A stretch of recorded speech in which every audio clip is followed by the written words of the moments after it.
मैं विश्वास कर रहा हूं कि परमेश्वर आज खास रीति से बात करेगा। पिछले 3 दिनों में जब हम छुटकारे के लिए प्रार्थना कर रहे थे तो एक बात मेरी समझ में आई कि जो नरक है वो एक शैतान का ऑपरेटिंग सिस्टम है और वहाँ से वो अपने साम्राज्य को फैलाने की कोशिश करता है। वहाँ से वो सारी चीज़ों को इस तरीके से हैंडल करता है या इस तरीके से उनका काम लेता है ताकि जितने लोग हैं वो नरक की तरफ बढ़ते जाएं। ये उसका एक सिस्टम है, ये उसका एक चाल चलन है। उसने अपने नीचे एक पूरा सिस्टम बना के रखा हुआ है और वहाँ पर जो उसके जो 1/3 स्वर्गदूत जो शैतान के साथ गिरा दिए गए थे वो उन असाइनमेंट्स को कैरी ऑन करते हैं। अगर आज आप परमेश्वर की इच्छा, परमेश्वर की उपस्थिति में यहाँ बैठे हैं तो वो इस वजह से है कि शैतान का असाइनमेंट आपके ऊपर से कैंसिल हुआ है। और अगर ऐसी कोई चीज़ें हैं, मैं एक चीज़ समझ पाया कि बहुत सारे बच्चे हैं, उनके माँ बाप उनके लिए प्रार्थना कर रहे हैं मगर वो कलीसिया नहीं आते। That's a satanic assignment. शैतान ने उन लोगों के ऊपर एक असाइनमेंट छोड़ा हुआ है ताकि वो लोग परमेश्वर में आगे बढ़ने ना पाए। मैं आज चाहूँगा कि अगर आपकी नज़र में ऐसा कोई परिवार वाला है, ऐसा कोई बच्चा है, या आप अपने ऊपर ऐसा असाइनमेंट महसूस करते हैं कि आप बढ़ना तो चाहते हैं मगर बढ़ नहीं पा रहे हैं, तो इस असाइनमेंट को आज यीशु मसीह के नाम से हम कैंसिल करेंगे। इससे पहले कि मैं इस वचन में जाऊं, मैं चाहता हूं ये असाइनमेंट कैंसिल किया जाए। असाइनमेंट का मतलब है कि हम किसी को जैसे सुपारी देते हैं ना, सुपारी समझते हैं कि किसी को पैसे दिए, इसको हड्डी फोड़ तोड़ किया, तो उसी प्रकार से शैतान ने भी असाइनमेंट रिलीज किया हुआ है।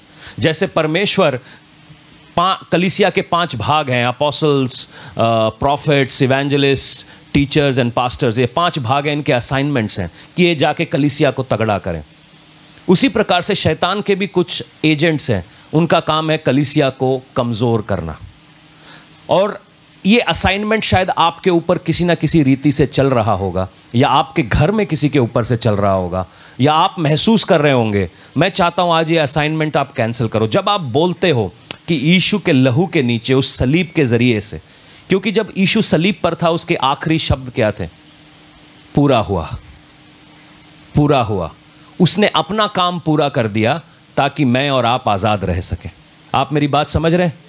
आपके पास ताकत है इस असाइनमेंट को कैंसिल करने की, इस असाइनमेंट से बाहर आने की। आप खुदावन से प्रार्थना करें। आइए हम प्रार्थना में जाएं। हालेलुया। इस वचन में जाने से पहले हम प्रार्थना में जाएं और ये असाइनमेंट अपनी लाइफ के ऊपर से यीशु के नाम से कैंसिल करें। खुदावन, हम धन्यवाद करते हैं यहाँ पर लोगों के लिए। परमेश्वर, मैं धन्यवाद करता हूँ अपने लिए। परमेश्वर, हर एक असाइनमेंट, हर एक ऐसी चीज़, हर एक शैतान की चाल जो मेरे ऊपर है, हर एक एग्रीमेंट फादर लॉर्ड जो शैतान के साथ हमने किया है, आज हम उसको कैंसिल करते हैं यीशु मसीह के नाम में। परमेश्वर, हम मांगते हैं कि आज ये कलाम मेरे जहन के अंदर बो दिया जाए, मेरे जहन के अंदर ये जड़ पकड़े। परमेश्वर, आज ये कलाम मेरी जिंदगी को छुड़ाए। परमेश्वर, एक नई रीति से एक नई क्रिएशन बनाए। परमेश्वर, आपकी आत्मा हमारे को नए लेवल्स के ऊपर लेके चले। परमेश्वर, आप हमें आशीष दे, बरकत दे। यीशु मसीह के नाम से मांग लेते हैं, आमीन। हालेलुया। सबसे पहले हमको यह समझने की जरूरत है कि मैं जो हूं वो मैं केवल एक शरीर नहीं हूं। इस मिट्टी के घड़े में मैं रहता जरूर हूं, मगर मैं जो हूं मैं एक रूह हूं, मैं एक आत्मा हूं और मेरे पास एक प्राण है, मेरे पास एक सोल है जहां से मैं सोचता हूं आएगा। जो मैं हूं वो मैं नहीं हूं। मेरे अंदर 3 हिस्से हैं। ये शरीर है, मेरे पास एक सोल है, एक प्राण है जहां से मैं सोचता हूं। मेरे इमोशंस जहां के अंदर होते हैं, मेरा गुस्सा, मेरा प्यार, वो सब वहां पर होता है। और एक स्पिरिट है। ये जो मेरा प्राण है और ये मेरा स्पिरिट है, ये मेरा प्राण मेरी स्पिरिट को एक पर्सनैलिटी देता है। अगर आप में के बगल में बैठा हुआ जो इंसान है, आप उसको कैसे जानते हैं कि वो बहुत फैशनेबल है, या वो बहुत हंसमुख है, या वो बहुत अच्छे मिजाज में रहने वाला है? वो उसकी पर्सनैलिटी है। ये पर्सनैलिटी आपके सोल से आती है और जब ये दोनों मिल जाते हैं एक व्यक्तित्व बनता है, एक व्यक्ति बनता है। आप अपनी बीवी को प्यार तो करते हैं मगर वो आपकी बीवी से प्यार नहीं है, वो उसकी रूह से प्यार है, द स्पिरिचुअल लव। कई बार हम क्या करते हैं, प्यार को केवल एक शारीरिक रूप से समझते हैं कि ये शरीर से प्यार है। ये शरीर से नहीं, उसकी स्पिरिट से है, उसकी रूहानी प्यार है, ये रूह से प्यार है। जब खुदावन हमसे प्यार करता है, यीशु मसीह के बारे में बोला जाता है, he is the lover of my soul. वो मेरी रूह से प्यार करता है, वो मेरी रूह को बचाने आया है।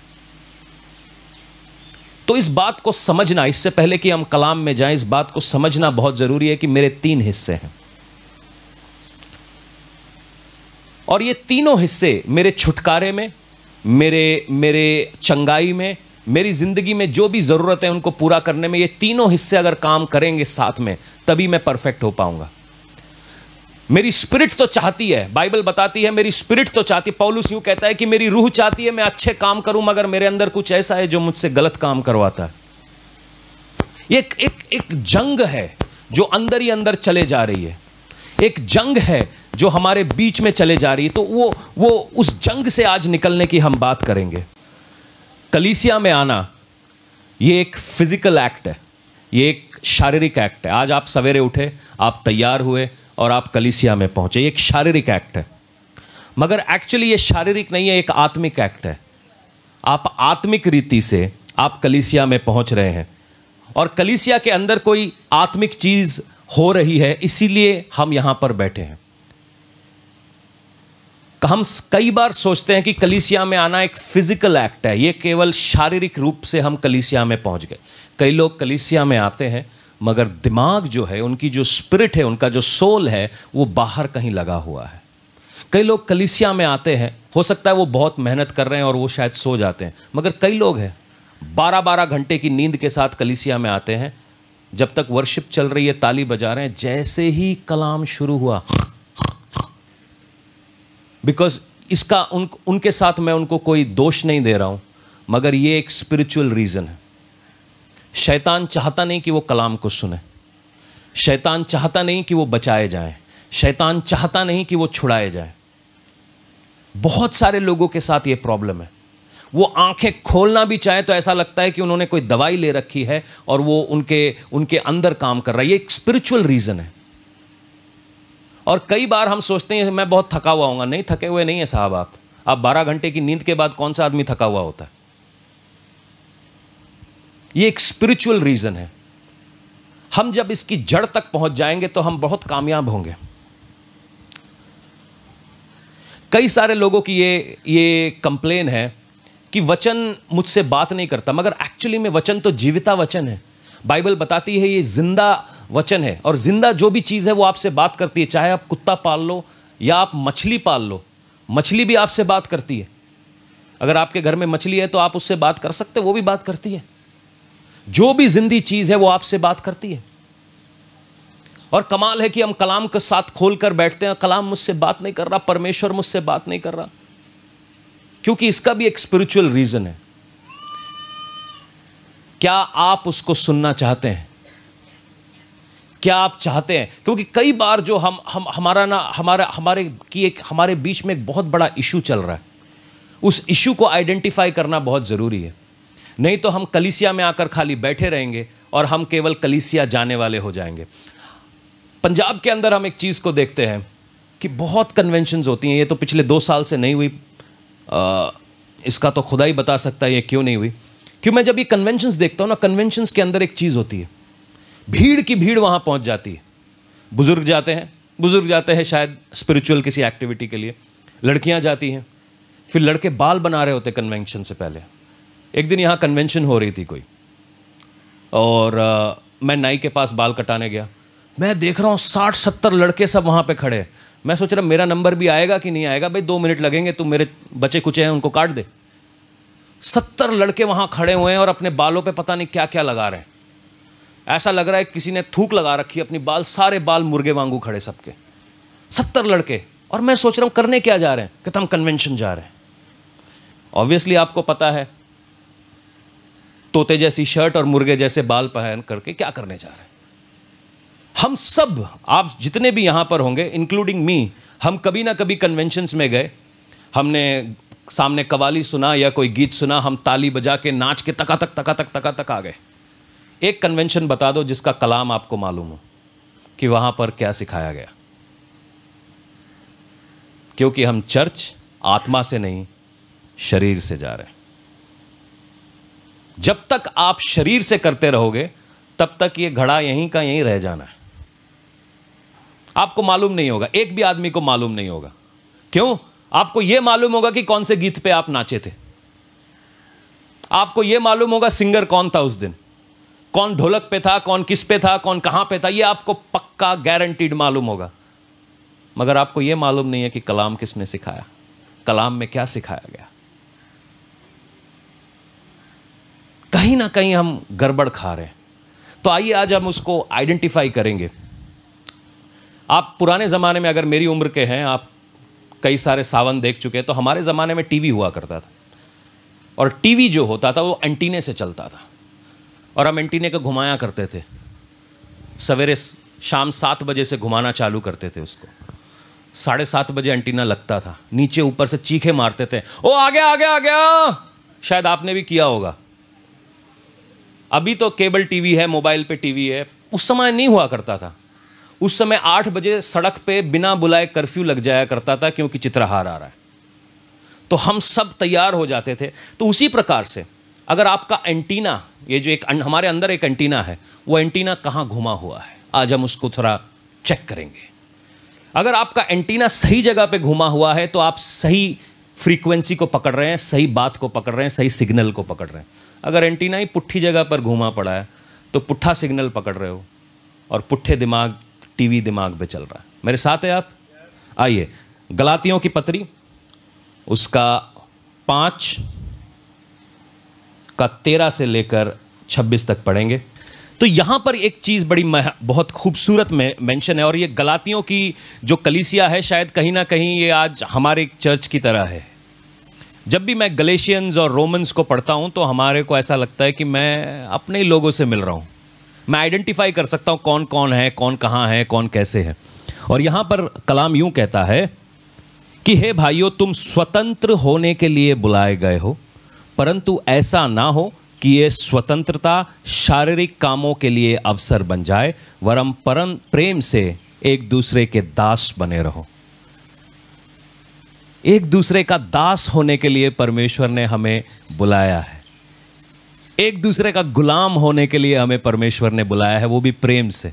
परमेश्वर ने हमको टाइम पास करने के लिए आज़ाद नहीं किया है। परमेश्वर ने जो तेरी मर्जी है वो करने के लिए आज़ाद नहीं किया है। परमेश्वर ने हमें दासत्व के लिए बुलाया गया है। जब हम कभी किसी परमेश्वर के दास को देखते हैं कि परमेश्वर का दास हमारे बीच में आ रहा है, तो यही बात आप अपने लिए क्यों नहीं देखते कि मैं भी एक दास हूं।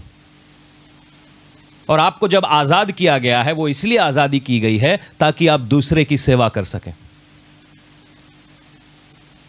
कमाल की बात है, ये बात हमको कभी मालूम नहीं चली कि मैं सेवा के लिए बुलाया गया हूं, मैं सेवा के लिए आज़ाद किया गया हूं। आगे कलाम यूं कहता है, क्योंकि सारी व्यवस्था इस एक ही बात में पूरी हो जाती है कि तू अपने पड़ोसी से अपने समान प्रेम रख। आज आपके पड़ोस में कौन है? कहता है सारी व्यवस्था 613 आज्ञाएं काली एक आज्ञा में पूरी हो जाती है कि जो आपके बगल में है उससे प्रेम करो। जो एक सामरी व्यक्ति की कहानी थी, उसने एक यहूदियों को पड़े हुए देखा, उसको वो एक होटल में छोड़ के आता है, उसके लिए पैसे देकर आता है। उसका कोई लेना देना नहीं था, क्योंकि यहूदी कभी समरिया से होकर नहीं गुजरते थे। उन दोनों के बीच में 36 का आंकड़ा था। मगर जब उस आदमी ने उसको जरूरत में देखा, वो उसको छोड़कर आया, उसके लिए सेवा करने लगा।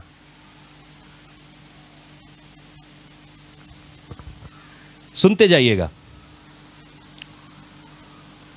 तू अपने पड़ोसी से अपने समान प्रेम रख, पर यदि तुम एक दूसरे को दांत से काटते हो और फाड़ खाते हो तो चौकस रहो कि एक दूसरे का सत्यानाश कर दोगे। ये चर्च के बारे में है। आपको बाहर से कोई शैतानिक हमला नहीं चाहिए, आप आपस में ही काफ़ी है। एक घर को बर्बाद करने के लिए एक पति पत्नी के बीच में झगड़ा काफ़ी है, काफ़ी है। भाई बहन के बीच में झगड़ा काफ़ी है। कलीसिया और उसके पास्टर के बीच में झगड़ा काफ़ी है, काफ़ी है। आपको बाहर से कोई शैतान बुलाना नहीं पड़ेगा, हायर करना नहीं पड़ेगा, काफ़ी है। ये छोटी छोटी बातें काफ़ी है। पर मैं कहता हूं कि आत्मा के अनुसार चलो तो तुम शरीर की लालसा को किसी रीति से पूरी ना करोगे, क्योंकि शरीर आत्मा के विरोध में है और आत्मा शरीर के विरोध में लालसा करता है, और यह एक दूसरे के विरोधी हैं। इसीलिए कि जो तुम करना चाहते हो वह कर ना पाओ, और यदि तुम आत्मा से चलाए चलते हो तो व्यवस्था के अधीन ना रह गए। शरीर के कामों तो प्रकट होते हैं, अर्थात व्यभिचार, गंदे काम, लुच्चपन, मूर्ति पूजा, टोना, बैर, झगड़ा, ईर्ष्या, क्रोध, विरोध, फूट, विधर्म, डाह, मतवालापन, लीला क्रीड़ा, और इन सब बातों और काम है।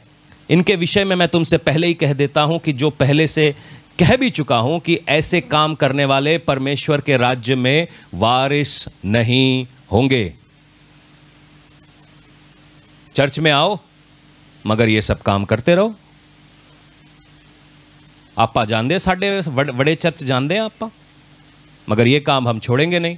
बड़े चर्च जाने से आप स्वर्ग नहीं पहुंच रहे, सीधी बात है। बॉटम लाइन सीधी बात है।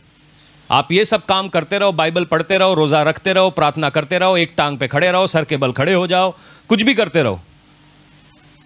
अपने नाम के आगे शिंदा मसीह, चिंदा मसीह, मसीहों का मसीह, सबका मसीहों का मसीहा सब लिख दो। कलीसिया को सीधी हिदायत दी गई है, अगर ये सब चीज़ें आप करते हैं आप परमेश्वर के राज्य में नहीं जाएंगे, आप परमेश्वर के राज्य के वारिस नहीं होंगे। अगर वारिस नहीं होंगे तो वो शिफा आप तक कैसे पहुंचेगी, वो छुटकारा आप तक कैसे पहुंचेगा? क्योंकि परमेश्वर आपको एक हक देता है कि जब आप उसमें पैदा होते हैं आप वारिस हो गए हैं। बाइबल बताती है कि आप गोद लिए हुए हैं। गोद लिए हुए का मतलब मालूम है आपको? जब बच्चा पैदा होता है आप उसको चुन नहीं सकते, मतलब काला होगा, मोटा होगा, छोटा होगा, आप चुन नहीं सकते। मगर जब आप गोद लेने जाते हैं आप चुन सकते हैं। अगर आज आप खुदावन की गोद में बैठे हैं तो आप उसके गोद लिए हुए हैं। उसने आपको चुना है और एक खास पर्पस के लिए चुना है। वो इसलिए नहीं चुना कि आप बर्बाद किए जाएं, आप एक दूसरे को फाड़ के खा जाएं, आप एक दूसरे का सत्यानाश कर दें। आपको इसलिए चुना है ताकि आप उसके राज्य की बढ़ोतरी करें। होता क्या है मैं आगे बताऊंगा। पर आत्मा के फल हैं। यहां पे 2 फलों की बात करी गई है। शरीर के फल आपको मालूम है, मूर्ति पूजा, टोना, बैर, झगड़ा, ईर्ष्या, एक्सेट्रा एक्सेट्रा एक्सेट्रा। और उसी सांस में, एक ही सांस में पौलुस आत्मा के फल भी गिना रहा है। एक सांस में वो शरीर के फल गिना रहा है, एक सांस में वो आत्मा के फल गिना रहा है। एक्चुअली एक सिक्के के 2 पहलू हैं। जैसे मैग्नेट होता है ना, कभी आपने चुंबक देखा होगा, चुंबक कभी एक एंड दूसरे एंड को अट्रैक्ट नहीं करता। ये दोनों एंड एक दूसरे के बैरी होते हैं, पॉजिटिव नेगेटिव एक दूसरे के बैरी होते हैं। और एक ही सांस में वो बता रहा है कि तुम्हारे शरीर में ये चीजें हैं मगर रूह के पास ये चीजें हैं। और वहां पर यूं कहता है, अगर आत्मा के फल आनंद, शांति, धीरज, कृपा, भलाई, विश्वास है, नम्रता, संयम है, और ऐसे कामों के विरोध में कोई व्यवस्था नहीं है। अगर ये चीजें आपके अंदर हैं तो कोई आपका न्याय नहीं कर सकता। और जो मसीह यीशु के हैं उन्हें शरीर और उसकी लालसाओं, अभिलाषाओं समेत क्रूस पर चढ़ा दिया गया है। यदि हम आत्मा के द्वारा जीवित हैं तो आत्मा के अनुसार चले भी। हम घमंडी होकर एक दूसरे को छेड़ें और ना एक दूसरे का डाह करें। वाओ! यहां पे जब भी मैं फल की बात समझता हूं ना, फल की बड़ी एक खास बात होती है। आप जंगल में एक आम का पेड़ लगा दो, आम का पेड़ कभी फलेगा नहीं। अगर आपको फल देखना है तो उसको एक बगीचे में लगाना होता है, वो कभी जंगल में नहीं फलता। जब कभी भी फल की बात होती है तो वहां पर कहीं ना कहीं 2 चीजों का मिलन होता है। एक दिन मैंने कुछ समय पहले यहां पे एक सांप का बच्चा देखा और कोई मेरे को कह रहा था ये तो बच्चा है, पकड़ के बाहर फेंक दो। मैंने कहा नहीं नहीं नहीं, अगर बच्चा है तो इसके माँ बाप भी होंगे। बच्चे के ऊपर तरस खा जाऊंगा, माँ बाप का क्या करूंगा? आज बच्चे को घर में घुसने दिया, कल माँ बाप घुसेंगे। बच्चे का सर कुचल दो, माँ बाप ही नहीं आएंगे। मेरी बात समझे? छोटा सा शैतान है, क्या है मेरा बेटा थोड़ा सा तो 5 साल का है, मेरे को पापा की जगह गाली देता है। क्या है, कितनी सोहनी गाली दे रहा, माँ मेहंदी ऐसे करके। वहीं उसको कान पकड़ के बोलो मैं तेरा बाप हूं। वहीं इसीलिए बापों को थोड़ा सा पीछे रखा जाता है। मां तो ले मेरा बेटा।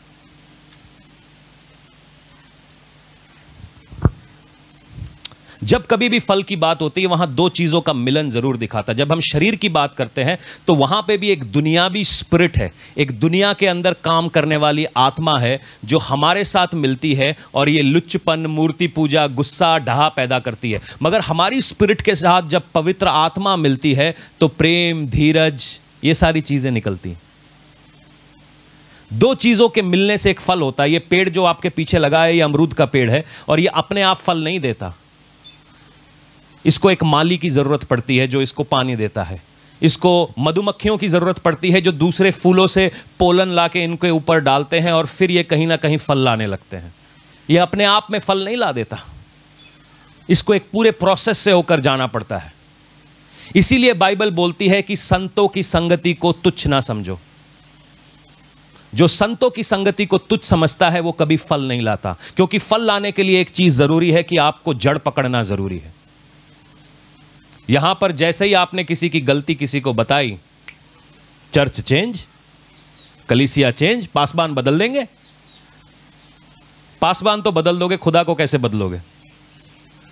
हम खुद को नहीं बदलेंगे, हम पासबान बदल लेंगे। हम यहां से टपक के वहां जाएंगे, वहां से टपक के वहां जाएंगे, वहां से टपक के वहां जाएंगे। मैं बड़े चर्चिच गया और पहली जगह पे कलाम सुन के सानू बदल लेना सी, बड़ी थावा में घूमने दी कोई फर्क वो नहीं होती। आपका छुटकारा, आपकी चंगाई आपके हाथ में है। कलाम बड़ा स्ट्रेट है, वो मेरे हाथ में नहीं है, वो आपके हाथ में है। मेरी बात समझ में आ रही है? मदद हो रही है? थोड़ी बत्ती जल रही है? पीपल, जो लोग हैं, उनकी आत्मा के बारे में क्या बात है? आत्मा दिखती नहीं है, शैतान भी नहीं दिखता, परमेश्वर भी नहीं दिखता, मगर वो है। ऑक्सीजन भी नहीं दिखती मगर आप सांस ले रहे हो ना, मगर परमेश्वर है।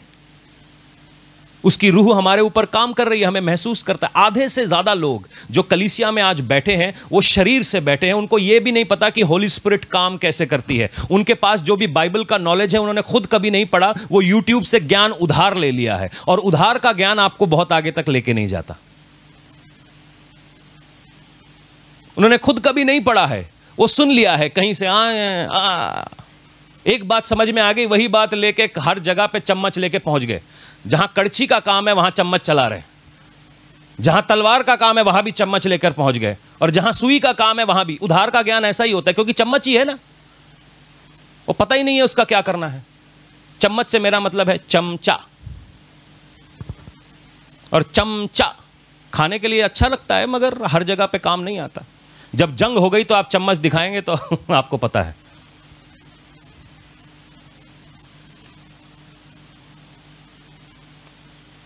लोग शरीर से भरे हुए हैं, अपने आप को आत्मिक दिखाएंगे। वो मैं बड़ी बड़ी मीटिंग इच गया, मैं हारमोनियम बजाया, मैं बड़े थावा इच गया। साहब, पवित्र आत्मा कैसे काम करती है आपको मालूम है? आपको पवित्र आत्मा ने छुआ? शायद छुआ होगा। मीटिंग की सक्सेस का कैसे मालूम चलता है? मीटिंग की सक्सेस का मालूम चलता है जैसे ही म्यूजिक बजेगा, एक कोई ना कोई बंदा खड़ा होगा, ऐसे नाचेगा। पवित्र आत्मा। कैमरा वहीं पे फोकस हो जाएगा, पवित्र आत्मा। क्योंकि उनको पता ही नहीं है कि पवित्र आत्मा क्या है, दुनिया की आत्मा क्या है। बड़ा कंफ्यूजन है, बड़ा कंफ्यूजन है। क्योंकि हम ये अपनी चमड़ी पकड़ो, यहां से सोचते हैं, यहां से सोचते हैं, यहां से नहीं सोचते। अगर हम यहां से सोचते तो निकल जाते। स्पिरिचुअल बातों की तरफ हम बड़े ही अंधे हैं। हमें पता ही नहीं है कि हमारी प्रॉब्लम का जड़ कहां पर है, क्योंकि हम ऊपर से पेड़ काट देते हैं। ये हमारे गेंदे के फूल है, हमने ऊपर से काट दिए मगर फिर निकला है, क्योंकि हमने इनके जड़ों को नहीं काटा। आपकी प्रॉब्लम बार बार वापस वहीं क्यों होती है? क्योंकि आपने उनकी जड़ों को नहीं काटा है। ऊपर से शारीरिक तौर पे आपको चंगाई मिल गई। आज मेरे सर में दर्द है, हालेलुया, मैंने प्रार्थना की, चंगाई मिल गई। अगले हफ्ते कमर में दर्द चालू हो गया, मैंने प्रार्थना की, चंगाई मिल गई। वही दर्द घुटने में चला गया, मैंने प्रार्थना की, चंगाई मिल गई। वही टखनों में चला गया, टखनों से कहीं और चला गया। हर हफ्ते एक नया दर्द, हर हफ्ते एक नया चैलेंज। मैं ये नहीं बोल रहा हूं कि आप रूह से चलने लगेंगे तो आपके ऊपर चुनौतियां नहीं आएंगी, और चुनौतियां आएंगी, मगर आपको मालूम होगा रास्ता कहां से, मगर आपको मालूम होगा रास्ता कहां से है। जब हम होली स्पिरिट को जगह देते हैं तो होली स्पिरिट हमें एक जगह पर मोल्ड करने लगती है। हमें जैसे कुम्हार जैसे एक घड़े को बनाता है ना अपने हाथों से, पानी छिड़क छिड़क के, पवित्र आत्मा का काम उस पानी का है। वो पानी की तरह हमारे ऊपर आता है और हमें अपने जैसा, पवित्र परमेश्वर हमें अपने जैसा बनाने लगता है। मगर शैतान का भी एक काम है कि वो हमारे शरीर पे काम करता है। और यहां पर जितने लोग बैठे हैं इंक्लूडिंग मी, मेरे साथ भी यही प्रॉब्लम है जो प्रॉब्लम आपके साथ है। कई कई बार ऐसे ऐसे आपको एसएमएसेस आते हैं जब आपका मन करता व्हाट्सएप पे लिख दूं, मैं लिख रहा होता हूं, पवित्र आत्मा मुझे छूता है, फिर मैं उसको टोन डाउन करता हूं। यही होली स्पिरिट है। मरकुस 5 में हम देखते हैं गदसरीन में एक दुष्ट आत्मा थी और वो दुष्ट आत्मा क्या करती थी, लोगों को मारती थी, खुद को काट लेती थी, खुद को अलग अलग रीति से घाव पहुंचाती थी, सबके ऊपर वो वायलेंस करती थी। ये एक दुष्ट आत्मा का काम है। लड़ाई झगड़े, वायलेंस, एक दूसरे से बदकारी करना, एक दूसरे से बदतमीजी करना, किसी के साथ भी बदतमीजी करना, ये एक दुष्ट आत्मा का काम है। चाहे पति पत्नी के साथ करे, पत्नी पति के साथ करे, भाई बहन के साथ करे, चर्च वाले आपस में करें, ये दुष्ट आत्मा का काम है। और जब हम दुष्ट आत्मा को जगह देते हैं, हम थोड़ी सी उसको जगह देंगे, वो पूरा किलोमीटर बना लेगा और आपकी गर्दन आपको ऐसा ऐसा लेके जाएगा। आप उसको जगह दीजिए। ये जो गदसरीन, मार्क 5 में ये गदसरीन का जो व्यक्ति है, इसने भी कहीं ना कहीं थोड़ा सा गुस्सा दिखाया होगा। इसको भी शैतान का एक एजेंट ऐसा मिल गया होगा जो इसको भड़का रहा होगा, इसके विरोध में उसने पाप किया होगा, इसको उल्टी सीधी बातें कही होंगी, गुस्से में आ गया। एक गुस्सा, एक स्टेप, अनदर स्टेप, दूसरा स्टेप, तीसरा स्टेप, चौथा स्टेप, पांचवा स्टेप, और होते होते ये आदमी पोजेस हो गया। होते होते ये आदमी, एक दिन में कोई पोजेस नहीं होता, एक दिन में कोई दुष्ट आत्मा के चंगुल में नहीं आता, एक दिन में कोई जादू टोना आपके ऊपर काम नहीं करता। हम जगह देते रहेंगे, वो जगह लेता रहेगा।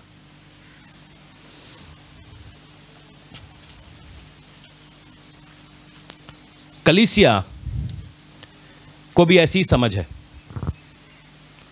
आज हम कलीसिया में क्यों बैठे हैं और कहां बैठे हैं? नीति वचन 7 का 10 से लेकर 20 तक पहुंचेंगे। उसके बाद मैं आपको कलीसिया के बारे में समझाऊंगा, चर्च की सोच कैसी है। क्योंकि सेवकाई करते हुए एक थोड़ा समय हो गया, तो इसलिए मैं समझ पाता हूं कि चर्च की सोच कैसी है। इसको आप सोचेंगे कि ये व्यभिचारी स्त्री है। चर्च के बारे में ऐसा कहा गया है, वो यीशु मसीह की दुल्हन है या यीशु मसीह की वोटी है, ठीक है। उसको ध्यान में रखते हुए हम इस आयत को पढ़ेंगे। जब ये आयत मैंने पढ़ा, इसने मेरा होश उड़ा दिया। कलीसिया क्या कर रही है, सुनो। और देखो, एक स्त्री मिली जिसका भेष वैश्या का सा था, वह बड़ी धूर्त थी। और कई बार जब परमेश्वर यरूशलेम से बात करता है, इज़राइल से बात करता है, परमेश्वर उनको वैश्या बुलाता है। वो आज मैं बताऊंगा क्यों। वह शांति रहित थी, चंचल थी, अपने घर में ठहरती थी। वो कभी सड़क में ना कभी चौक पर पाई जाती थी। वो एक एक कोने पर बांट जोती रहती थी। तब उसने एक जवान को पकड़कर चूमा और निर्लज्जता की चेष्टा करके उससे कहा, मुझे मेल बलि चढ़ाने थे और मैंने अपनी मन्नतों को आज पूरी किया है। इसी कारण मैं तुझसे भेंट करने को निकल आती हूँ। तेरे दर्शन की खोजी थी और अभी पाया। मैंने अपने पलंग पर बिछौने पर मिस्र के बेल बूटे वाले कपड़े बिछाए हैं। मैंने अपने बिछौने पर गंधरस, अगर और दालचीनी छिड़की है। इसीलिए अब चल, हम प्रेम से भोर तक बहलाते रहें, हम परस्पर के प्रीति और आनंदित रहें। क्योंकि मेरा पति घर में नहीं है, वो दूर देश को चला गया है और चांदी के थैले भी ले गया है और पूर्णमासी को लौटेगा। ये चर्च है। हम कौन से चर्चेस में जाना ज़्यादा पसंद करते हैं? जो हमारी चमड़ी के मज़े दिलाए। कल रात को सिस्टर नेहा बोल रही थी, मेरे सर में बड़ा दर्द है, आप मेरे लिए प्रार्थना करें। मैंने कहा मैं ले हैंड्स नहीं करूँगा। बोले क्यों? मैंने कहा तुमने कार्ड नहीं बनवाया। बिल्कुल कार्ड नहीं बनवाया, मैं बिल्कुल ले हैंड्स नहीं करूँगा। कोई कार्ड ही नहीं है तुम्हारे पास, पार्टनरशिप कोड भी नहीं है, इसलिए आज मैं रोज़े पे हूँ। हम ऐसी प्रोफेसी सुन सकते हैं, तुझे घर मिलेगा, तू कनाडा जाएगा, तू यहां जाएगा, तू वहां जाएगा। बाइबल उठा के देखो। और हम ऐसी प्रोफेसी सुनने के लिए बैठे हुए हैं क्योंकि हमारे को चाहिए कि कोई हमारे इन कानों को सहलाए, कोई हमारे को, क्योंकि ये हम जो बातें कह रहे हैं ये आपको अनकंफर्टेबल करती हैं। अगर आज आप अनकंफर्टेबल होगे, कल सही चल पाओगे। मेरा काम नहीं है कि आपको अपने तक मोड़ना, मेरा काम एक पासबान के नाते है आपको परमेश्वर तक मोड़ना, क्योंकि मेरी लिमिट है। 72 घंटे रोजा रखने के बाद मेरे पांव कांपने लगते हैं, उसके पांव नहीं कांपते। वो अपना कतरा खतरा लहू बहा देता है मगर उसके पांव नहीं कांपते। आप इस बात को समझते क्यों नहीं है? हम ऐसी जगहों पर बैठे हैं जो हमारे शरीर को ट्यून कर रहा है, जो हमारे शरीर को अच्छा लग रहा है। ये औरत भी यही कर रही है। एक आदमी से मिलती है जिसको एक जरूरत है, जिसको प्यार ढूंढ रहा है, उसको चूम लेती है। आय हाय हाय, कितना अच्छा चर्च है। और फिर उसको दिखाती है कि मैंने होम बलि भी दे दी है, मैंने अपना जो भी मैं इतनी आत्मिक हूं कि मैंने ये सब काम कर लिए हैं। चल मेरे घर में, मैंने अपने बिछौने को सुंदर कर लिया है। मैंने इस अच्छा है परमेश्वर का ये बिछौना हमने अभी रखा हुआ, ये हमारे को याद दिलाता है कि जिस दिन हम खुदा के सामने जाएंगे हमारा शरीर इसी के नीचे 6 फुट नीचे पड़ा होगा। अच्छा है, इसके लिए शुक्रिया करो खुदावन का। मैंने अपने बिछौने को अच्छे सुंदर उससे बिछा लिया, सब आत्मिक है। मैंने होम बलि भी दे दिया है, मैंने मेल बलि भी दे दिया है। आजा आजा बेटा। और बाइबल बताती है जैसे बछड़ा मरने के लिए पीछे जाता है कसाई के, वैसे ये आदमी करता है। बहुत सारे लोग इसी फॉल्स अंडरस्टैंडिंग के लकीर के फकीर हैं। उनको यही समझ में आता है। एक जगह पे मैंने सुना प्रोफेटिक टीचिंग या प्रोफेटिक मिनिस्ट्री, तुम्हारा नाम एस से है, एम से है, जी से है, तुम्हारा घर बन रहा है। क्या इसमें प्रोफेसी है? मुझे बताओ, मुझे समझाओ आज इसके अंदर प्रोफेसी क्या है। यहां पे कितने एस वाले हैं? एस से जिनका नाम है, तेरा घर बन रहा है। एम से कितने हैं? उनका भी घर बन रहा है। बस हो गई प्रोफेसी। आप एमसी एमपी से हैं, आपने साड़ी पहना है। भाई साहब, आप कभी एमपी गए हो तो वहां पे 90% औरतें साड़ी पहनती हैं। प्रोफेसी तो ये होती है आप पंजाब में आप साड़ी पहन रही हैं। जोकरी, इट्स जोक। और हमको ये जोक ही समझ में आता है क्योंकि हम शरीर से चल रहे हैं। ये जो दुनिया की स्पिरिट है इसके अंदर इतने घुसे हुए हैं, इतने घुसे हुए हैं, इतने घुसे हुए हैं कि इससे निकलने का मौका नहीं मिल रहा। और उनको पता है कि आप कैसे चलते हैं। बाबा बंगाली का ऐड देखा है? तुमको कुछ भी चाहिए मैं देता हूं। कौन सी लड़की से शादी करना मुझे बता ना। बाबा तू अपनी शादी कटरीना से क्यों नहीं करा लेता? कौन सी, तुम्हें जो चाहिए। और हम प्रार्थना भी, फिर हम बाबा से निकले और पापा तक पहुंच गए। बाबा पहले बोलता था तुझे जो चाहिए मैं दूंगा, फिर हम पापा के पास आ गए। पापा भी यही बोलता है जो तुझे चाहिए मैं दूंगा। हम कैसे प्रार्थना करने लगे, परमेश्वर मेरी शादी उससे के साथ करा दे, कटरीना कैफ से करा दे। मगर हमने एक बार पूछा, परमेश्वर क्या ये लड़की तेरी इच्छा है? क्या ये लड़की, वचन कहता है बाइबल में अकेला रहना अच्छा नहीं है, लिखा है। सो अगर आपकी शादी नहीं हुई है, परमेश्वर चाहता है आपकी शादी हो, मगर क्या उस लड़की को जिसके शक्ल को देखकर तुम फिदा हो रहे हो, या उस लड़के को जिसकी शक्ल को देख के तुम फिदा हो रहे हो, क्या परमेश्वर ने वो लड़की रखी है? अपनी मर्जी परमेश्वर की मर्जी से ऊपर। यही है आज की कलीसिया। तेरी मर्जी पूरी हो ना हो, मेरी होती रहे। जब चेले यीशु मसीह के पास गए, इसको बोलते हैं क्रिश्चियन विचक्राफ्ट। मैं जब फास्टिंग प्रेयर में था यही सिखा रहा था। जादू टोने का मतलब क्या होता है? हम एक बाबा के पास जाते हैं, मेरी मर्जी पूरी हो जाए। अब मसीह के अंदर आके भी तो हम यही कर रहे हैं, मेरी मर्जी पूरी हो जाए। यीशु मसीह के पास चले गए, बोले कैसे प्रार्थना करूं? खुदावन जैसी तेरी मर्जी आसमान पे पूरी होती हो।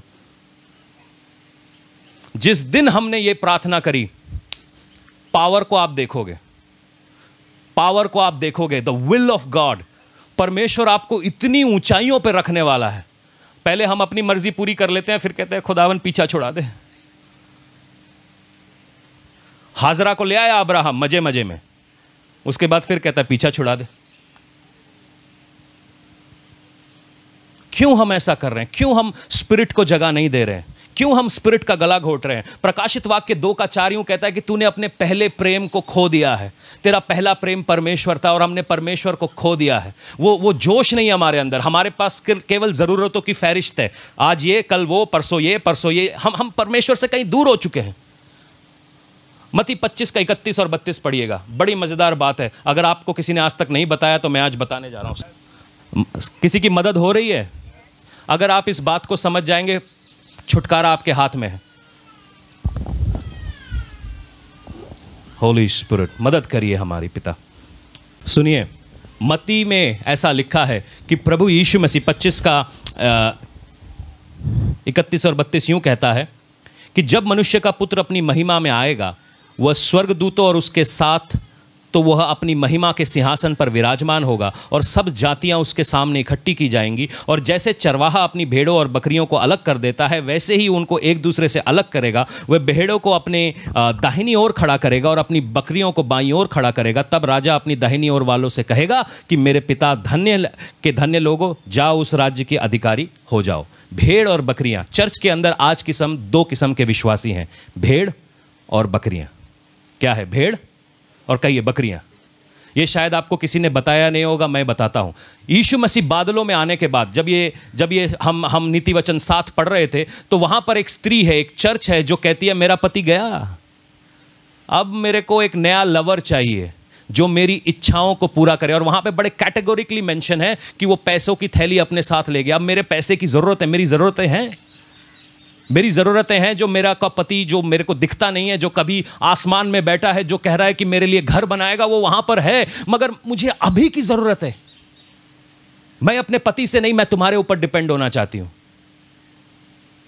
तो वो उसको अपने घर में ले आती है। चर्च भी तो ऐसी हो गई है, मेरी जरूरतें हैं। क्या कौन ऐसा आदमी है जो यहां पर बैठा है जिसकी जरूरतें नहीं है? मेरी जरूरतें हैं, तो इसका मतलब क्या मैं बाहर वाले को किसी को अंदर ले आऊं? कलाम यहां पर क्लीन कहता है कि यीशु मसीह जिस दिन वापस आया, वो चर्च को 2 हिस्सों में बांटने वाला है, भेड़ और बकरियां। फर्क मालूम है आपको क्या है दोनों के बीच में? दोनों साथ रहती हैं, एक ही चरवाहा होता है, मगर बकरियों को आप पत्ता दिखाओ, आपके पीछे चलने लगेंगी। भेड़ों को जब तक अपने मालिक की आवाज नहीं सुनाए सुनते, वो अपनी जगह से नहीं हिलते। मेरी बात समझ आ रही है? जब तक मैं सुनूंगा नहीं है परमेश्वर की तरफ से, मैं नहीं जगह छोड़ने वाला।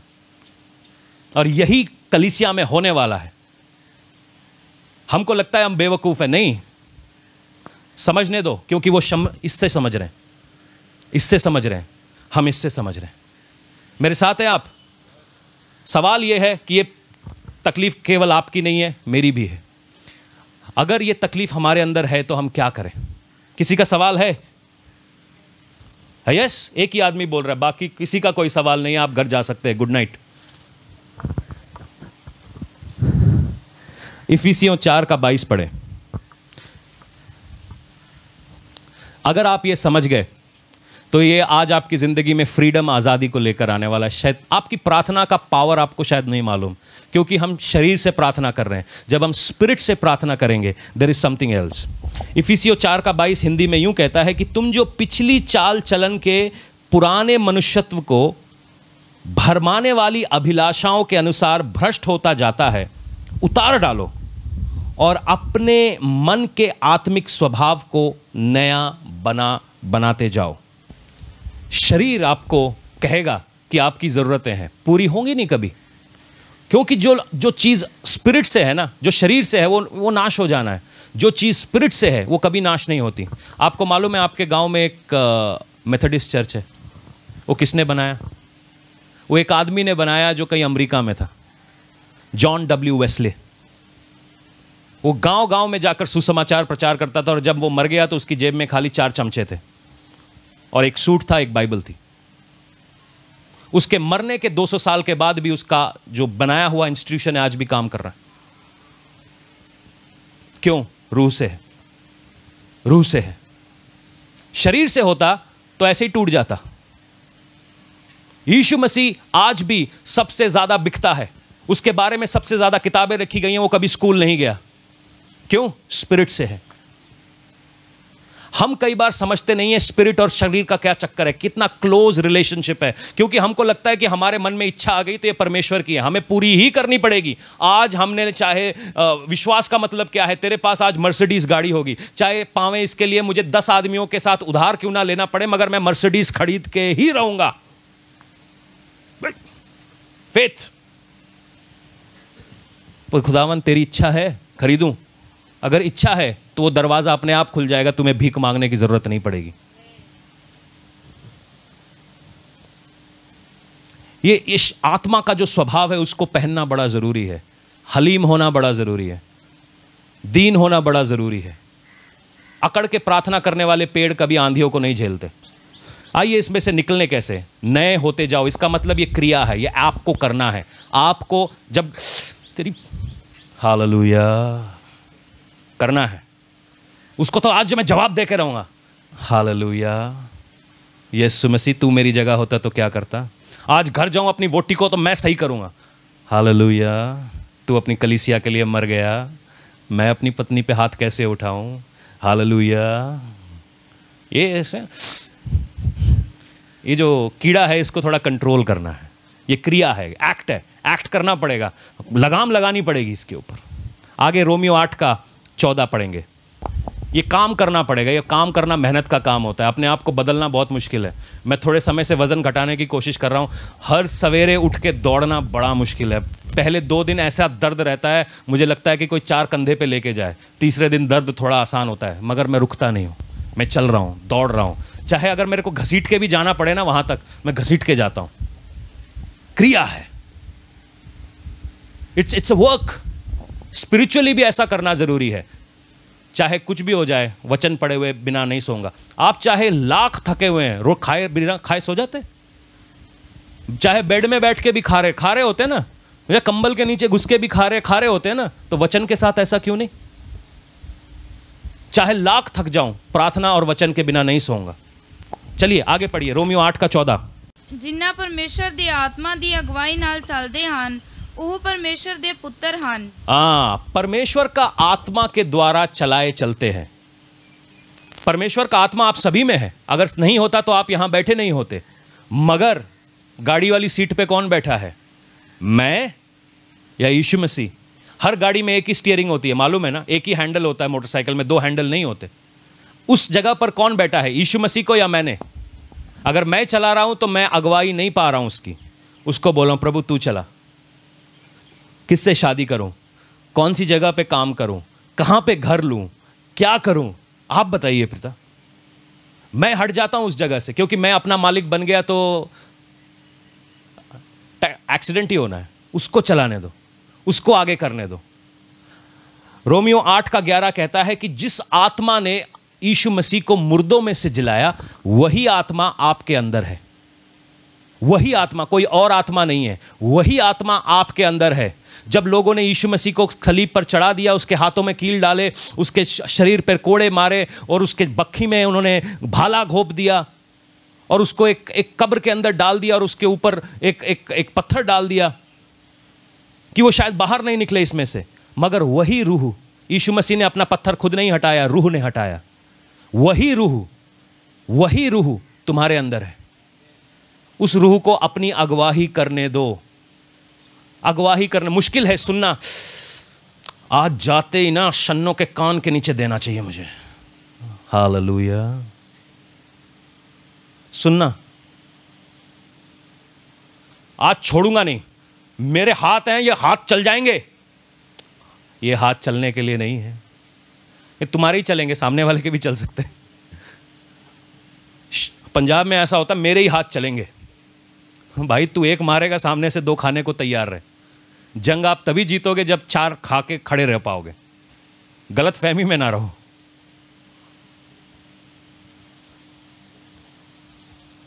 आत्मा को सीखो, आत्मा की आवाज सुनना सीखो, आत्मा में फ्लो करना सीखो। 1 थिस्सलुनीकियों 5:19।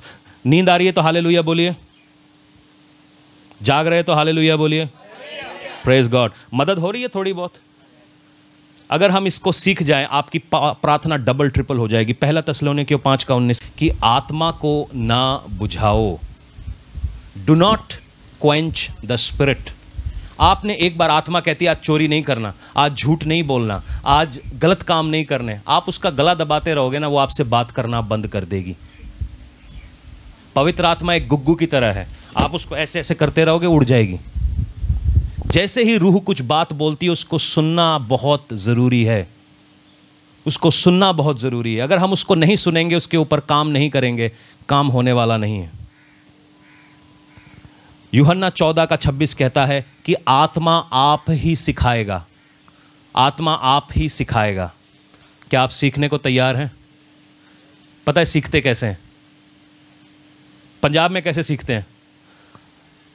टीचरा ला लिख दे 80, प्यो मेरा सरदार आ, दुनाली बिया लिख, वो टीचर भी 85 लिख रहा है। 80 क्यों भाजी, सरदार जी 85 ले आओ। हलीम बनना होता है। मास्टर जी जैसा आप बोले, मुर्गा बन जाओ, हाँ जी बन गया जी। बेवकूफ बन जाओ, बन गया जी। मास्टरा मैनू सिखा, 2 1 कम 2 लिख, हलीम बन जाओ। टीचेबल स्पिरिट, सीखने वाली आत्मा। एक चर्च है पंजाब में,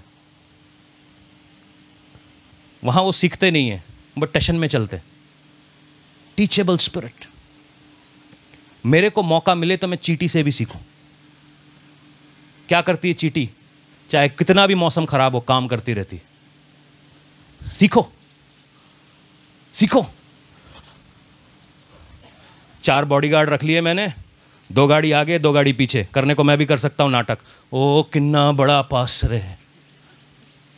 मगर यीशु मसीह को मैंने ऐसे करते नहीं देखा। यीशु मसीह को हमेशा गत्समनी के गार्डन में मैंने ऐसे देखा। पसीना टपक रहा था खून के माफिक, वो एसी में बैठ सकता था। वो राजाओं का राजा है, प्रभुओं का प्रभु है। जो मैं उसको देखता हूं मैं करता हूं। हमने कुछ और सोच लिया है क्रिश्चियनिटी को। रोमियो 8:26 और 27 पढ़ेंगे और उसके बाद हम बंद करेंगे। ਇਸੇ ਤਰ੍ਹਾਂ ਆਤਮਾ ਵੀ ਸਾਡੀ ਦੁਰਬਲਤਾਈ ਵਿੱਚ ਸਾਡੀ ਸਹਾਇਤਾ ਕਰਦਾ ਹੈ, ਕਿਉਂ ਜੋ ਕਿਸ ਵਸਤ ਲਈ ਸਾਨੂੰ ਪ੍ਰਾਰਥਨਾ ਕਰਨੀ ਚਾਹੀਦੀ ਹੈ ਅਸੀਂ ਨਹੀਂ ਜਾਣਦੇ, ਪਰ ਆਤਮਾ ਆਪ ਅਕਥ ਹਉਕੇ ਭਰ ਕੇ ਸਾਡੇ ਲਈ ਸਿਫਾਰਿਸ਼ ਕਰਦਾ ਹੈ ਅਤੇ ਹਿਰਦਿਆਂ ਦਾ ਜਾਣਨ ਵਾਲਾ ਜਾਣਦਾ ਹੈ ਭਈ ਆਤਮਾ ਦੀ ਕੀ ਮਾਨਸਾ ਹੈ, ਕਿਉਂ ਜੋ ਉਹ परमेश्वर की इच्छा के अनुसार संतां लई सिफारिश करता है। आमेन। यहाँ पे परमेश्वर के संत कौन है? संत कौन है? हाँ, कॉन्फिडेंस नहीं है। कौन है?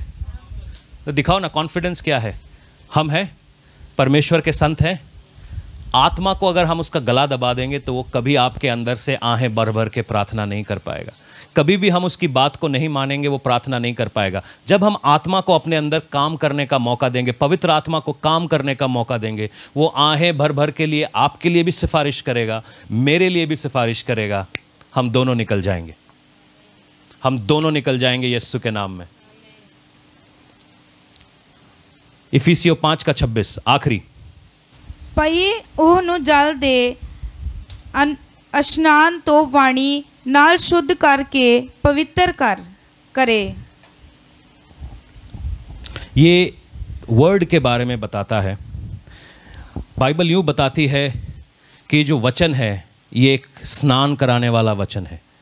ये हमें नहलाता है, हमें शुद्ध करता है। और इस वचन में आप हमेशा बने रहें। इस वचन के ज़रिए से आप खुद को साफ करते रहें, साफ करते रहें यीशु के नाम में। ये जो कलाम है ये हमारे को हमारी गलतियां बताता है, हमारा आईना है।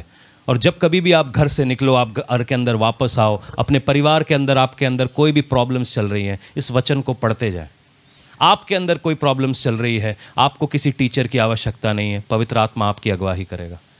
आपको किसी और की आवश्यकता नहीं है, क्योंकि जब आप इन दोनों आवाज़ों के बीच में फ़र्क करना सीख जाएंगे कि रूह से कौन सा है और शरीर से कौन सा है, आप बच जाएंगे। क्योंकि जो आत्मा के चलाए चलते हैं वही परमेश्वर की संतान है। हो सकता है ये बहुत डिफ़िकल्ट है। अगर मैं आप यहाँ पर बोलता कि आपकी चंगाई के 10 तरीके, अमीर बनने के 10 तरीके, लोग अभी ताली बजा रहे होते। मगर ये जो मैं आपको तरीका बता रहा हूं, अगर ये आपने तरीका पकड़ लिया, it's a turn around for you. अगले 5 मिनट लेंगे और हम जैसे रूह चाहता है वैसे हम प्रार्थना करेंगे। आज आप ये समय लीजिए, आज अपनी नींद को, अपने आलस को अपने से थोड़ा दूर करिए, प्लीज़ इसको थोड़ा साइड करिए एंड होली स्पिरिट को जगा दीजिए, पवित्र आत्मा को जगा दीजिए ताकि वो आपकी अगुवाई कर सके। मेरी अकड़, मेरा घमंड, मेरा बिजनेस, मेरा ये, क्योंकि आपको पता है अगले 1 सेकंड में कुछ भी गायब हो सकता है, कुछ भी हिल सकता, कुछ भी हिल सकता। 1 सेकंड जो नहीं हिलता वो है परमेश्वर। मैं और तुम घास के जैसे हैं, मगर जो हमेशा के लिए वो खुदा है। अपनी रूह के अंदर उस परमेश्वर की आत्मा को बोलो कि परमेश्वर तुम मुझसे आज बात कर। खुदावन मैं और किसी को नहीं, मैं तुझे सुनना चाहता हूं। ये जो दूसरी स्पिरिट है, ये जो दुनियावी तीखे है, देखो मेरे कपड़े देखो, देखो मैं कितना सुंदर हूं, देखो मैं कितना अमीर हूं, देखो मैं कितना आत्मिक हूं, ये दुनियावी चीजें हैं।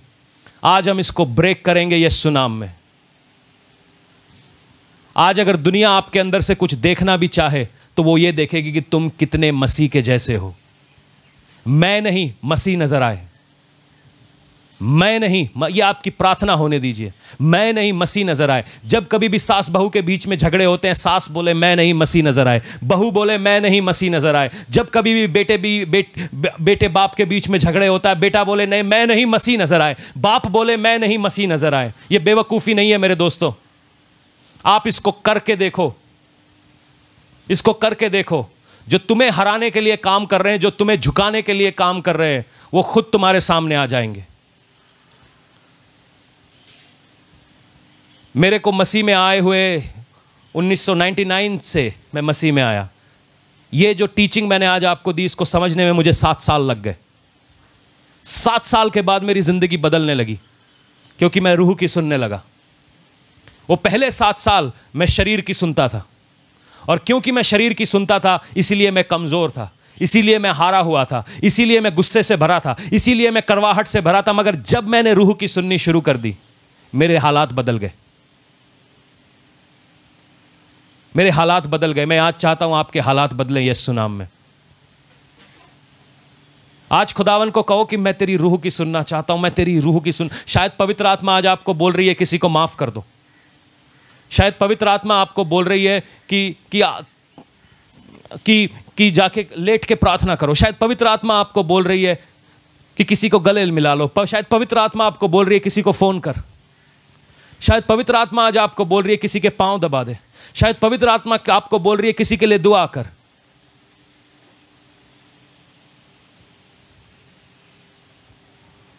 आज पवित्र आत्मा को वो मौका दीजिए। होली स्पिरिट, प्रार्थना करें, प्रार्थना करें, प्रार्थना करें। होली स्पिरिट को वो मौका दें कि वो आपसे बात कर सके। वो आपसे बात करना चाहता है, वो मेरे से ज़्यादा आपसे बात करना चाहता है, वो आपसे प्यार करना चाहता है। आप चाहे अपनी ज़िंदगी के किसी भी नीचे कोने में क्यों ना हो, किसी भी दलदल में क्यों ना फंसा हो, पवित्र आत्मा आज आपको निकालना चाहता है।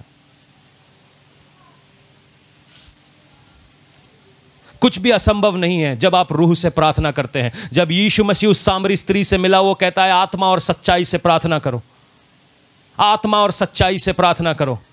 ये वचन सच्चा है, इसके अंदर लिखा हुआ एक भी कलाम झूठा नहीं है। जमीन और आसमान अपनी जगह से हिल जाएंगे, मगर एक चीज जो इस बाइबल में लिखी है वो नहीं हिलेगी। आज अपनी रूह से बोलो कि खुदावन मैं अपने आप को खोलती हूं, तेरी रूह से डिपॉजिट कर। परमेश्वर मुझे तैयार कर उस आत्मा के लिए। पेंतिकुस्त के दिन के समान वो एक कमरे में 120 बैठे हुए थे और वो सिर्फ खुदावन की आत्मा को ढूंढ रहे थे। वो सिर्फ खुदावन की आत्मा को ढूंढ रहे थे कि परमेश्वर आज मुझसे बात कर। अगर आज आपकी प्रार्थनाएं बदलना चाहते हैं, आप अपनी ज़िंदगी को बदलना चाहते हैं, आज आपको ये स्पिरिट चाहिए, ये आपको रूह चाहिए अपने ऊपर काम करती हुई। ये स्पिरिट आपके ज़िंदगी के अंदर काम करती हुई चाहिए। कम ऑन, मांगिए मांगिए मांगिए मांगिए, पवित्र आत्मा को मांगिए। Lord I want to hear you. परमेश्वर मैं आपको सुनना चाहता हूँ, मैं आपको महसूस करना चाहता हूँ, जैसे मरियम ने आपको अपने ऊपर महसूस किया था और वो यीशु मसीह को जन्म देने को तैयार हो गई थी। परमेश्वर उसी रीति से मैं आपको महसूस करना चाहता हूं। जो बातें तूने मेरे लिए रखी हैं, जो फल मेरे लिए रखे हैं, मैं वो फल लाना चाहता हूं। वो प्रेम, वो धीरज, वो आशा, वो मैं लाना चाहता हूं। अपनी जिंदगी की निराशा से, मैं तकलीफ में, मैं इसको आज खत्म करता हूं यीशु के नाम में, और मैं एक नई शुरुआत को करता हूं आज यीशु के नाम में। परमेश्वर, तूने मुझे ऊंचा बनाने के लिए बुलाया है। तूने मुझे को सर बनने के लिए बुलाया है, पूंछ बनने के लिए नहीं बुलाया है। तूने मुझको आगे रखा है। तूने मुझे स्वर्गीय राज के लिए तैयार किया है। परमेश्वर, आपकी आत्मा मुझसे बात करे। हालेलुया।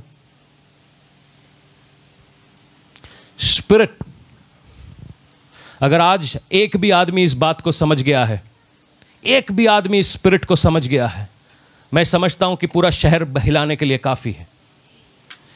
अगर एक आदमी इस बात को समझ गया है कि मैं शरीर से नहीं आत्मा से चलता हूं, ये रूह से चलता हूं, ये स्पिरिट जो है मेरे अंदर इतनी पावरफुल है कि ये हालातों को बदल देती है। ये स्पिरिट जो मेरे अंदर है ये इतनी पावरफुल है कि जो हालातों को बदल देती है। ये स्पिरिट, हालेलुया। ओ राबा बाबा सुखो रोबो शांते के रोबो सा दुखो रोबो शाते रे बेने रे। जितने लोग चाहते हैं कि आज पवित्र आत्मा आपसे बात करे, मैं चाहता हूं आप अपने अपने स्थानों पर खड़े हो जाएं और अपने लिए प्रार्थना करें। मैं जानता हूं अभी तक पवित्र आत्मा ने आपको कुछ, अगर आपने पवित्र आत्मा की सुन रहे हैं तो मैं एग्जैक्टली बता सकता हूं कि आप, परमेश्वर आपको क्या कह रहा है। एग्जैक्टली बता सकता हूं परमेश्वर आपको क्या कह रहा है। सवाल यह है कि क्या हम सुनने वाले होंगे या करने वाले होंगे। हम सुनने वाले होंगे या करने वाले होंगे।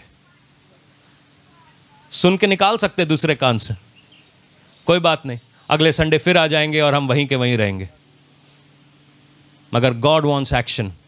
विश्वास बिना काम के अधूरा है। देरा बास से खे रोबो शांते हो रा बाबा बासो को रोबो शय नामा है।